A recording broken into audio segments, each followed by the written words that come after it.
안녕하세요. 저는 성북구에 살고 있는 40대 중반 여자입니다. 여러분들은 몸과 마음을 다 줄 만큼 누구보다 사랑했던 사람에게 배신을 당해보신 적 있으신가요? 제가 이 이야기를 누구에게 말하기도 그렇고 이곳에 사연을 보내는 것도 몇 번이나 망설였어요. 몇 번이고 썼다 지웠다 반복했지만 혹시나 저와 같은 일을 겪게 되실까 걱정되어 여러분들에게 저처럼 당하지 않으셨으면 하는 마음에 용기를 내어보기로 했어요. 직접 까보기 전까진 그 속에 뭐가 들었는지 전혀 알 수 없는 게 사람 마음인 것 같아요. 그 사람에 대해 다 아는 것 같다가도 속을 까보면 제가 알던 사람과는 전혀 다른 경우가 많더라고요. 그래서 저는 귀신보다 사람이 더 무서운 것 같아요. 귀신은 저희 눈에 거의 안 보이지만 간혹 보이더라도 겁주는 게 끝이잖아요. 반면 사람은 속을 모르니 무슨 생각을 하고 무슨 짓을 할지 예측이 안 가서 더 무서워요. 저희 집안은 나름 교육자 집안이었어요.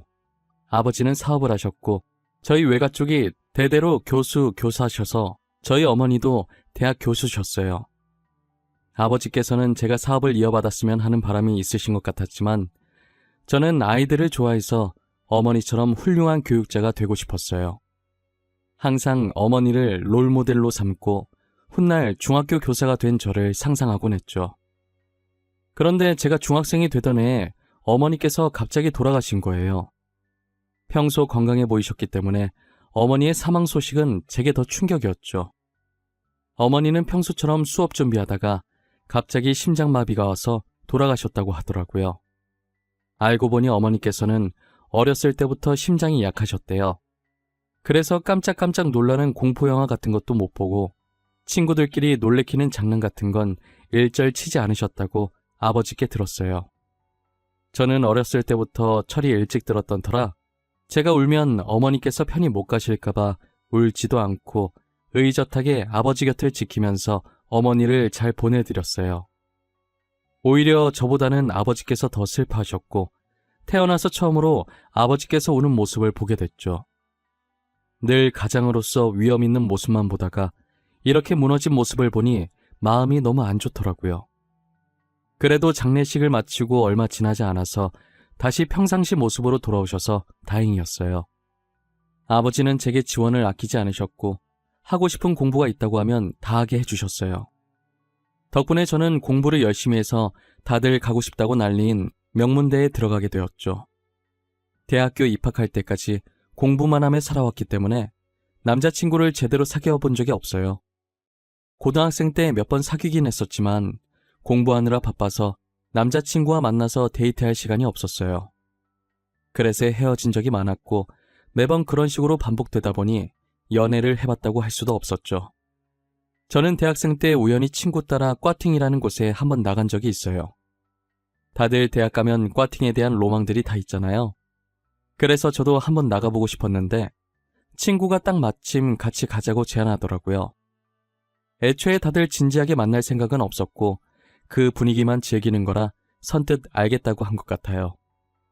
그날 하루 노는 건데도 옷도 여러 벌 사고 화장품도 몇 개씩 사고 난리도 아니었던 것 같아요. 제가 유난인가 싶었는데 꽈팅 날에 가보니 제 친구들도 만만치 않게 한껏 꾸미고 왔더라고요. 평상시에 다 늘어난 추리닝에 과잠 입고 안경 끼고 다니던 애들이 하나도 안 보이는 거예요. 우린 평소와 완전 다른 서로의 모습을 보고 까르르 웃으면서 놀리기 바빴어요. 수업할 때까진 아무 생각이 없었는데 막상 수업을 마치고 꽈팅 시간이 다가오니 떨리더라고요. 괜히 입이 바짝바짝 말라서 물을 얼마나 마셨는지 모르겠어요. 저는 국어 국문학과였고 상대는 의학과였어요. 공부만 하던 사람들이라 분위기가 많이 어색할 줄 알았는데 의외로 의학과 분들이 잘 노시더라고요. 먼저 분위기를 풀어주셔서 저희도 편하게 섞여서 놀 수 있었어요. 어차피 즐기러 간 자리라서 내숭 떨지도 않았고 평상시 제가 하던 대로 행동했었어요. 그런데 그 모습이 털털해 보이고 좋아 보였나 봐요. 이제 슬슬 정리하고 가려고 하는데 한 남학생이 제게 번호를 물어보더라고요. 누군가 제게 번호를 묻는 경우는 처음이어서 살짝 망설이다가 연락처를 찍어줬어요. 제게 연락처를 물어본 사람은 의학과 학생들 중에 제일 나이가 많았었어요. 학교에 입학하자마자 자기 길이 아니라고 생각하고 휴학해서 군대를 갔다 왔었대요. 그런데 집안에서 의사 아니면 안 된다고 하는 바람에 결국 다시 복학을 했다더라고요. 저는 연상을 좋아했기 때문에 저보다 나이 많다는 얘기를 듣고 더 호감이었던 것 같아요. 그리고 몇 번 데이트 신청을 하시길래 만난 적이 있었는데 만날 때마다 매너가 너무 좋았어요. 한 번은 엄청 분위기 좋은 카페에서 제게 고백을 하더라고요. 저는 제대로 된 연애는 처음이기도 하고 만난다고 해서 다 결혼하는 건 아니니까 처음엔 이 남자와 가볍게 연애를 시작했어요. 그런데 알면 알수록 너무 다정하고 세심해서 남자친구에 대한 제 마음이 점점 커지더라고요. 남자친구는 의대생이라 저보다 할 일이 많아서 학교 생활을 바쁘게 보내고 있긴 했지만 저를 만날 시간을 꼭 내서 틈틈이 데이트를 자주 하는 편이었어요. 예과생 때는 그렇게 데이트를 자주 했었는데 본과생이 되고 나서는 예전보다 자주 못 보게 되더라고요. 그래도 서로에 대한 마음은 변함이 없었어요. 어느덧 시간이 흘러서 저는 임용시험을 준비하고 있었고 남자친구는 전문의 준비를 하고 있었어요. 평소처럼 공부를 하고 있는데 속이 니글니글한 게 이상하더라고요. 제가 스트레스 받으면 자주 체하는 편이어서 이번에도 체했나 싶어서 대수롭지 않게 여겼어요.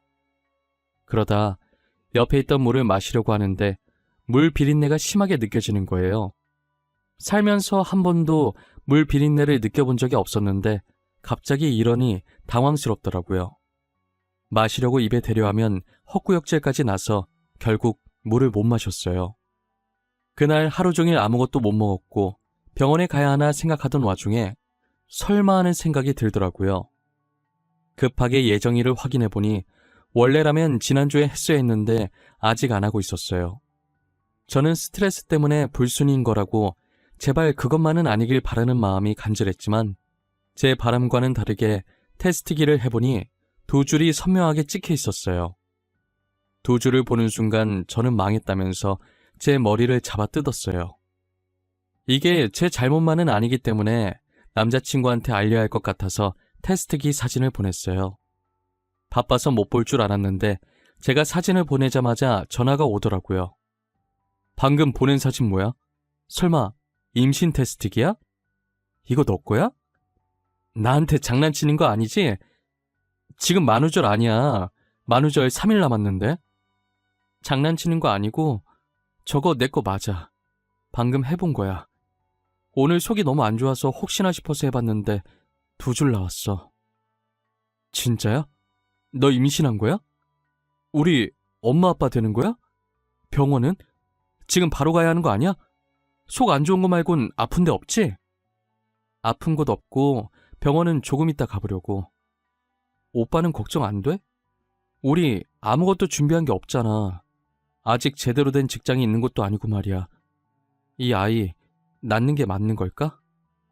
무슨 말 하는 거야? 우리 얘기 듣겠다. 내가 너 먹이 살리면 되는데 뭐가 걱정이야? 우리 얼른 부모님께 인사드리자. 배 불러오기 전에 결혼해야지. 임신했다고 하면 남자친구가 엄청 고민할 줄 알았는데 망설임도 없이 결혼하자고 하는 거예요. 제게 1초도 고민 안 하고 낳자, 결혼하자 하는데 솔직히 너무 설레고 듬직했어요. 저는 임신해서 바로 결혼할 수 있을 줄 알았는데 부모님 반대가 심하더라고요. 애지중지 키운 딸이 남자친구가 있다는 사실도 몰랐는데 거기에 임신까지 했다고 하니 저희 아버지는 뒷목을 잡으셨죠. 그래도 자식 이기는 부모 없다고 제가 좋다고 하니 결혼을 허락해 주시더라고요. 그런데 문제는 남자친구의 어머니, 즉 제 시어머니 되실 분이셨어요.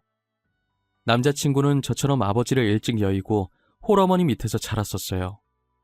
남자친구가 의사가 되길 간절히 바라셨던 분도 시어머니셨죠. 이제 정식으로 의사가 될 날이 얼마 남지 않았는데 결혼을 한다고 하니 당연히 탐탁지 않아 하셨죠. 더군다나 저는 아직 직장이 없는 상태니 더 그러셨던 것 같아요. 의사가 되면 능력 좋은 여자들이 줄을 설 텐데 저같이 직장 없는 며느리가 반가우실까요? 시어머니께서 너무 반대하셔서 어떻게 해야 하나 싶었는데 남자친구한테 좋은 생각이 있다는 거예요. 그러더니 제 손을 잡고 어디론가 가는데 도착해서 보니 저희가 온 곳은 구청이었어요. 뭐야? 설마 내가 생각하는 그런 거 아니지? 오빠 미쳤어? 어머님 알면 어쩌려고 그래. 나 어머님 무섭단 말이야. 너가 생각하는 그거 맞을걸? 나 안 미쳤어. 뒷일은 내가 책임질 테니까 나만 믿어. 우리가 혼인신고해버리면 어머님도 뭐라 말 못할걸? 그래도 이건 아닌 것 같아. 아무리 생각해도 이건 아니야. 다른 방법을 찾아보자. 더 괜찮은 방법이 있을 수 있어. 천천히 생각해보자. 응? 제가 아무리 말려보려고 해도 남자친구는 완강하더라고요. 결국 저와 남자친구는 무작정 혼인신고를 해버렸고 법적으로 부부가 되었죠. 그리고 남편은 가족관계 증명서를 떼서 시어머니께 당당하게 내밀었어요. 시어머니께서는 가족관계 증명서에 올라간 제 이름을 보고 거품 물고 쓰러지셨죠. 이미 임신도 했고 혼인신고까지 한 마당에 쫓아낼 수 없으니 할 수 없이 저를 며느리로 받아주셨어요. 형편이 좋지 않아서 결혼식 할 거면 우리 돈으로 하라고 하시더라고요. 솔직히 제가 아버지께 말하면 저희 집에서 다 해주실 것 같긴 한데 괜히 돈으로 으스대는 것 같아서 결혼식 없이 살기로 했어요. 아이 낳을 때까지만 합가하자고 하셔서 알겠다고 했는데 막상 해보니 시댁살이가 만만치 않더라고요. 시어머니께서는 입만 댔다 하면 남편 곧 의사 된다는 소리를 하셨어요. 저한테는 대학 나오면 뭐하냐고 취직도 못하고 정말 별 볼 일 없다고 하셨죠. 그럴 때마다 댁 아들 때문에 임신하는 바람에 교사 준비한 것도 다 물 건너갔다고 소리치고 싶은 거 참느라 정말 애 많이 썼어요. 조선시대에서 막 현대로 넘어왔다고 해도 과언이 아닐 정도로 가부장적인 시어머니는 역시 여자는 집에서 얌전히 살림하고 있어야 한다면서 이것저것 집안일을 장난 아니게 시키더라고요. 먼 놈의 빨래가 남의 집 빨래까지 다 들고 오는 건지 하루에 한 번씩 해도 계속 나오더라고요. 결국 저는 한 달도 못 버티고 남편에게 부탁해서 분가를 하기로 했어요. 다행이라고 해야 할지 남편이 근무하던 병원이 시댁과 멀어서 그걸 핑계로 분가했죠. 조선시대 시어머니 모시다가 분가를 하니 숨통이 트이더라고요. 거기다 얼마 지나지 않아 남편도 드디어 전문의 시험에 합격했죠. 그런데 남편이 개인 병원을 내고 싶어하는 눈치더라고요. 하지만 시댁 형편이 좋은 것이 아니라서 말을 꺼낼 생각도 못하고 있었죠. 날이 갈수록 남편 얼굴이 수심이 깊어지는 게 안쓰러웠어요. 아무래도 저희 집이 부유했던 터라 남편 몰래 아버지를 찾아갔어요. 공부할 거라고 학원 다니게 해달라고 한 것 말곤 아버지에게 한 번도 무언가를 해달라고 부탁한 적이 없어요. 그래서 그런지 아버지를 보고도 입이 잘 안 떨어지더라고요. 이게 사소한 부탁도 아니고 무려 병원을 차려달라는 말이니 더 그랬어요. 아버지는 제 표정을 보고 눈치채셨는지 편하게 말해보라고 하시는 거예요. 아빠 있잖아. 사실 내가 부탁이 하나 있어서 왔는데 말이야. 남편 전문의 됐는데 혹시 병원 하나만 차려주면 안 될까? 뭐? 병원? 병원이 사달라고 하면 사줄 수 있는 애기 장난감도 아니고 참... 라고 할 줄 알았지? 어느 정도 예상했어. 누구나 의사 되면 개인 병원 갖고 싶어 하지. 박서방이 병원 차리고 싶대? 아니, 박서방이 나한테 직접 말한 건 아닌데 그래도 내가 뭐라도 하나 해주고 싶어서. 남편도 개인 병원 운영하면 동기들한테 기사할 것 같고 나도 아빠가 해주면 시어머니한테 당당해질 수 있을 것 같아서. 그래, 알겠다. 아빠가 병원 하나 차려줄게. 네가 나한테 한 번도 부탁한 적 없으니까 해주는 거야. 처음이자 마지막이다. 알지? 대신 병원은 아빠 명의로 할 거야. 내가 죽고 나면 박서방 주던가 하고. 걱정과 달리 아버지께서는 흔쾌히 병원을 차려주시겠다고 하시더라고요. 저는 기세등등하게 집으로 돌아가서 이 사실을 남편에게 알렸어요.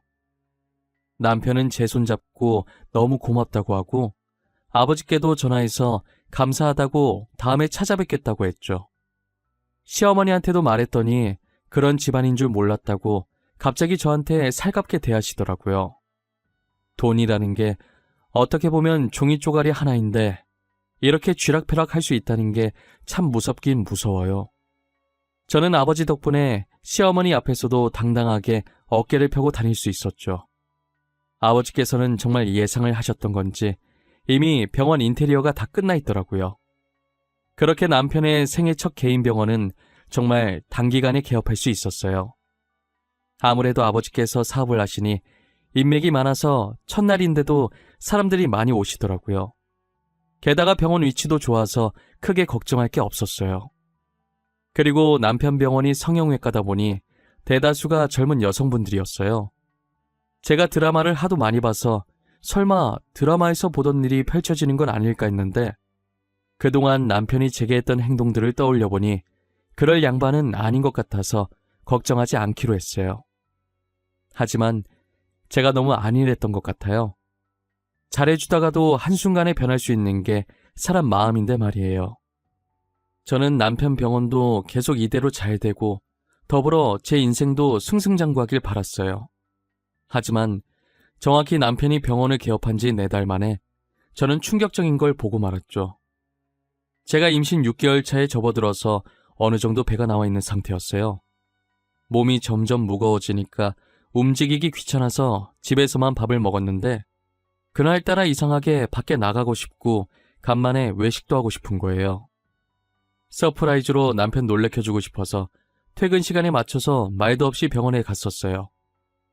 직원들은 이미 다 퇴근했는지 원장실에만 불이 켜져 있고 로비는 캄캄하더라고요. 살금살금 원장실로 다가가는데 가까이 갈수록 이상한 소리가 들리는 거예요. 남편의 목소리와 함께 외간 여자 목소리가 간간히 들리는데 그때부터 심장이 미친 듯이 쿵쿵 뛰더라고요. 조심스럽게 원장실 문을 살짝 열어서 봤는데 남편이 직원 한 명이랑 애정 행각을 나누고 있는 게 아니겠어요? 저는 그 모습을 보고 몸이 떨렸지만 침착하게 휴대폰을 들고 녹화하면서 문을 열었어요. 뒤늦게 저를 발견한 남편과 여직원은 당황해 하더라고요. 여직원은 빠르게 옷을 챙겨서 원장실을 나갔고 남편은 어쩔 줄 몰라 했어요. 그러더니 변명한답시고 직원이 수술하려고 상담 요청했는데 상담하다 보니 그렇게 보였던 거라고 하더라고요. 저는 말 같지도 않은 소리 하지 말라고 당장 이혼할 거라고 소리쳤고 남편은 아이를 생각해서 진정하라는 거예요. 바람난 남편 입에서 저런 말이 나오니 화가 났지만 아이라는 말에 멈칫하게 되더라고요. 결국 뱃속에 있는 저희 아이를 생각해서 한 번은 봐주기로 했어요. 태어나자마자 아빠가 없으면 우리 애가 너무 슬플 것 같았거든요. 진짜 너무 꼴보기 싫은데 같은 공간에서 숨쉬기도 싫은데 정말 아기 하나만 보고 참았어요. 그리고 얼마 뒤 남편이 외도를 한 것보다 더 충격적인 일이 발생했어요. 바로 저희 아버지께서 사고로 세상을 떠나신 거예요. 평소 혼자 안 다니시는 양반인데 그날은 비서도 없이 혼자 나갔다고 하더라고요. 비서한테 말도 없이 나가서 비서분도 어디 가시려다가 사고 난 건지 전혀 모르고요. 외진 곳에서 발견됐는데 아무리 생각해도 아버지께서 거기에 갈 일이 없었어요. 하지만 증거가 없어서 아버지를 그렇게 만든 범인을 잡을 수 없었고 결국 저희 아버지 사건은 미제 사건으로 분류되었죠. 아버지께서 세상을 떠났다는 충격에 결국 유산을 하고 말았어요. 저는 수술한다고 아버지 빈소도 못 지켜드렸고 대신 비서께서 제 빈자리를 채우고 계셨죠. 남편은 제 병실에도 없었고 아버지 장례식장에도 안 보였어요. 제가 아버지 장례식을 마치고 집으로 들어갔는데 제 몸과 마음을 다 추스리기도 전에 남편이 기다렸다는 듯이 제게 이혼하자고 이혼 서류를 들이밀더라고요. 아버지께서 병원 차려주시면서 아버지가 세상을 떠나게 되면 병원을 남편에게 주기로 했었는데 이제 병원이 자기 손에 들어오게 되니 더 이상 제가 필요 없다고 생각한 것 같아요. 남편이 건네준 이혼 서류를 보니 합의 이혼이라고 적혀 있더라고요. 제가 일방적으로 이혼 당하는 건데 이게 어떻게 합의 이혼인가요? 저는 이혼해주겠다고 하고 이혼 소송을 걸었어요. 그때 남편 병원에서 찍은 영상이 남아있었기 때문에 남편의 불륜으로 위자료를 받아낼 수 있었어요. 저는 남편의 배신에 너무 충격을 받아서 모든 사람들과 연락을 끊고 남편에게 받은 위자료를 가지고 아무도 모르는 곳에 숨어 살았었어요. 그런데 어떻게 알고 온 건지 비서분이 저를 찾아오신 거예요. 아버지에게 빚진 게 많다고 대신 저한테 그 빚을 갚게 해달라고 하시더라고요. 비서분은 보육원 출신이셨는데 아버지께서 그 보육원에 봉사하러 갔다가 아이들과 잘 놀아주는 비서분을 발견한 뒤로 계속 눈여겨보고 있었대요. 곧 성인이라 보육원을 떠나야 한다는 소리를 원장님께 듣고 데리러 왔다고 하신 적이 있었어요. 거의 양아들처럼 믿고 비서직을 맡겼고 그만큼 비서도 아버지께 잘했었죠. 늘 저희 아버지를 친아버지처럼 생각하셨었거든요. 저랑은 어색한 사이였는데 아버지 돌아가시고 제게 도움을 많이 주시려고 노력하셨어요.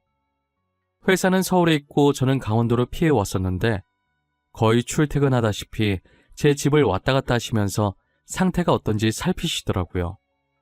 아버지 유언장에 회사를 저한테 주기로 하셨었는데 안 받으려다가 아버지 유언이시니까 바지 사장으로 올려놓고 실질적인 대표 업무는 비서분이 다 하고 계셨어요. 저는 기댈 곳이 비서분밖에 없었고 비서분도 가족이 없으니 자연스럽게 저한테 기대시더라고요. 그러다가 비서분께 그냥 둘이 같이 살면 어떻겠냐고 해서 저는 비서분과 재혼을 하게 되었어요. 남편과는 겨우 1살 차이였고 제 과거를 아는 사람이라 굳이 숨기지 않아도 되니 더 편했던 것 같아요. 남편은 되게 따뜻한 사람이라 제 아픈 과거를 절대 꺼내지 않았고 사랑으로 보듬어 주었어요. 아버지가 살아계셨을 때 남편을 왜 눈여겨봤는지 알겠더라고요. 3년 동안 살면서 한 번도 싸운 적 없고 항상 저한테 져주던 남편이었어요. 그러다 한 번은 남편이 조심스럽게 예전에 아버지가 살았던 집 얘기를 꺼내는 거예요. 자기야, 나 진짜 고민 많이 하다가 말하는 건데 우리 예전에 아버님께서 살던 집에서 살면 어때? 여긴 당신 친구도 없고 나도 회사 나가면 혼자 있는 시간 많은데 그만큼 외롭잖아. 아, 맞아. 회사. 당신 회사 집이랑 많이 멀지? 왕복 얼마더라? 그동안 당신 출퇴근하기 힘들었을 텐데 내가 이기적이었네. 아빠가 살던 집으로 가자. 아니, 출퇴근이 힘들어서 그러는 거 아니야. 3년 동안 잘 다녔는데 뭘. 그냥 당신이 많이 외로워 보여서. 왜 그런 사람 때문에 당신이 이러고 살아야 하는지 모르겠어. 저는 듣고 보니 남편의 말도 맞다고 생각했어요. 생각해보면 잘못은 전 남편이 있는데 제가 왜 궁상 떨면서 이러고 살았는지 모르겠어요. 그렇게 저희는 3년 반 만에 고향인 서울로 올라오게 됐어요. 남편은 한쪽에서 이삿짐을 풀고 있었고 저는 오랜만에 다시 만난 집을 둘러보고 있었어요. 아무도 없는 집치곤 깔끔하길래 놀랐는데 알고 보니 남편이 주말마다 와서 관리해줬더라고요. 저도 신경 안 쓰고 있던 아버지 집을 남편이 소중히 관리해줬다니 고마워서 눈물이 고였어요. 이삿짐을 풀고 있는 남편을 보면서 눈물이 흐를랑 말랑 하고 있는데 누가 뒤에서 제 이름을 부르더라고요. 지아은씨? 지아은씨 맞으시죠? 3년 동안 찾아왔었는데 아무도 안 계시다가 드디어 만나 뵙네요. 저는 지은석씨 전담 변호사였던 김철우라고 합니다. 안녕하세요. 아, 네, 안녕하세요. 근데 변호사님께서 3년 동안 저희 집엔 어쩐 일로... 혹시 저한테 무슨 볼 일이라도 있으신 거예요? 지은석씨 앞으로 건물이 하나 있었잖아요. 성형외과 건물 말이에요. 그 건물 때문에 말씀드릴 게 있어서 왔습니다. 전화도 드렸었는데 없는 번호라 떠서 전달이 늦었네요. 아버지 유언장대로면 이미 전 남편 명의로 넘어갔어야 할 병원인데요? 그 건물에 무슨 문제라도 생긴 건가요? 그럼 전 남편에게 연락해 보셔야 할 것 같아요. 무슨 소리세요? 지은석 씨께서 유언장에 그 병원을 지아은 씨 앞으로 해달라고 하셨었어요. 아, 그리고 병원도 병원인데 혹시 지은석 씨가 사용하시던 휴대폰 잠깐 볼 수 있을까요? 저희 아빠 휴대폰이요? 어디 놔뒀는지 몰라서 집안에서 찾아봐야 할 것 같은데. 아빠 휴대폰에 뭐가 있나요? 저도 그게 궁금해서요. 사망 직전에 저한테 사진인가 영상 보낼 거 있다고 하셨는데 못 받았거든요. 근데 영 찝찝해서요. 그래서 뭘 보내려고 하신 건지 확인해 보려고요. 변호사의 말에 저와 남편은 폰 안에 뭔가 큰 게 있을 것 같다는 생각이 들었어요. 아버지가 돌아가신 날 경찰에게 받은 유품들을 그대로 아버지 옷장에 넣어놨었거든요. 유품이 들어있는 상자를 뒤지기 시작하는데 제일 밑에 휴대폰이 들어있더라고요. 제가 손을 너무 떨자 남편이 가져가서 폰을 켰어요. 3년 만에 켜는 거다 보니 배터리가 없어서 켜지지가 않았고 저희는 급하게 충전선을 연결했어요. 충전선을 연결하자마자 아버지의 휴대폰이 켜지더라고요. 곧장 사진첩으로 들어갔는데 그때 생각하면 아직도 아찔해요. 영상 하나가 들어있었는데 아버지께서 사고를 당해 쓰러지는 순간에 마지막까지 남은 힘을 쏟아서 찍은 영상 같았어요. 아버지는 자신을 치고 떠나는 차를 찍는데 그 차 주인은 전 남편이었어요. 저는 차 번호판을 보자마자 너무 놀라서 입을 막고 소리를 질렀죠. 알고 보니 전 남편이 불륜도 들켰겠다, 병원이라도 가지려고 일부러 그랬던 것이었어요. 변호사께서는 그 영상을 보시고 아버지께서 유언장 수정하시면서 계속 악몽을 꿨다고 했는데 그게 이런 일이 생기려고 그랬던 것 같다고 하셨어요. 사실을 알게 된 이상 더 이상 전 남편을 가만히 둬서는 안 될 것 같았어요. 저는 전 남편이 운영하고 있던 병원을 다른 사람에게 넘겨버렸어요. 그리고 전 남편을 신고하려고 경찰서로 향했죠. 그런데 전 남편이 딱 마침 경찰서에 연행돼서 앉아있더라고요. 살짝 엿들어 보니 전 남편한테 걸린 의료사고 소송과 상간남 소송이 어마어마했어요. 원래 안 좋은 일은 한꺼번에 터진다고 하잖아요. 이제껏 잠잠하다가 제가 신고하러 간 날 그때 한 번에 다 터진 거라고 하더라고요. 참 고소복도 많은 양반이었어요. 전 남편은 뒤늦게 저를 발견하고 엄청 놀라는 거예요. 그러더니 저보고 병원 내놓으라고, 병원이 왜 제 명의로 되어 있는지 따지더라고요. 지금 나한테 그거 따지고 있을 상황이 아닐 텐데? 너 저기 쌓여있는 고소장들 다 어떡하냐? 근데 저 고소장들 내가 가지고 온 거에 비하면 진짜 약과다. 그게 무슨 말이야? 네가 뭘 들고 왔는데? 나 아무 짓도 안 했어. 너 3년 동안 어디에 처박혀서 숨어있더니 머리가 어떻게 됐냐? 내가 뭘 가지고 왔는지 알면 깜짝 놀랄 텐데. 뭐 여기서 공개? 바로 까줘? 네가 궁금하다고 하면 이렇게 많은 사람들이 있는 데서 공개하고. 그렇게 공개할 생각은 없었는데 전 남편이 궁금해하는 것 같아서 아버지 폰에 있던 영상을 틀었어요. 전 남편은 그 영상을 보자마자 온몸을 사시나무 떨듯이 떨고 있더라고요. 저는 새침하게 휴대폰을 다시 넣고 전 남편을 향해 살짝 웃어주고 뒤돌았어요. 그리고 곧장 전 남편을 저희 아버지 사건 범인으로 신고했죠. 결국 전 남편은 징역형을 살게 되었고, 그리고 전 남편에게 걸려있는 소송들 위자료 때문에 시어머니께서 똥줄이 빠지게 돈 구하고 다니시는 것 같더라고요. 드라마처럼 엄청난 복수를 해주고 싶었는데 그렇게 하면 저도 법에 걸리기 때문에 할 수가 없었어요. 속이 완전히 후련해지진 않았지만 그래도 아버지 억울함 정도는 조금 풀 수 있어서 다행이에요. 저희 남편은 이제라도 범인 찾아서 다행이라고, 아마 안에서 천벌받고 있을 거라고 저를 위로해줬어요. 현재 제 남편은 아버지께서 제게 남겨주신 선물 같은 사람이에요. 아버지는 사고가 아니었더라도 나이가 많이 드셔서 저보다 일찍 세상을 떠나게 될 테니 자신이 세상을 떠나게 되면 저 혼자 외롭지 말라고 제 남편을 남겨주신 것 같아요. 남편은 제게 때로는 아버지였다가 때로는 친구였다가 그리고 인생의 동반자인 소중한 존재입니다. 다른 것들은 다 잃어도 지금 남편만큼은 절대 잃고 싶지 않아요. 평생 지금처럼만 서로 이해하며 알콩달콩 잘 살았으면 좋겠어요. 이제는 저도 무거운 마음을 내려놓고 행복해질 때가 되지 않았을까 싶네요. 저의 긴 이야기는 여기서 끝입니다. 지금까지 들어주셔서 감사하고 여러분들은 저 같은 일 겪지 마시고 꼭 행복해지시길 바랄게요.